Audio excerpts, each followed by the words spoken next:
हे वसई, पालघर, डहाणू, तलासरी, जव्हार, मोखाडा, विक्रमगड, वाडा तालुका या सर्व तालुक्यातील बातम्या पाहण्याकरिता आजच पालघर न्यूज नेटवर्क या यूट्यूब चॅनलला सबस्क्राइब करा। ब्रेकिंग न्यूज आली आहे। डहाणू जव्हार मार्गावर कासाजवळील वरोती येथे आज 11 वाजताच्या सुमारास रिक्षा आणि बाईकचा भीषण अपघात झाला। या अपघातात एका 8वी शिकणाऱ्या विद्यार्थिनीचा जागीच मृत्यू झाला आहे। संगीता सुभाष डोकपुडे असं या 14 वर्षीय विद्यार्थिनीचं नाव असून ती डहाणूतील वांगर्जे येथून सूर्यानगर येथे रिक्षाने शाळेत जात होती।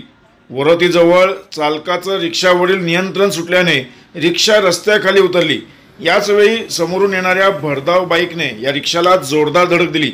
या धडकेनंतर रिक्षा पलटी झाल्याने या विद्यार्थिनीचा मृत्यू झाला, तर रिक्षातील प्रवाशांसह बाईकस्वार असे एकूण 6 जण गंभीर जखमी झाले आहेत।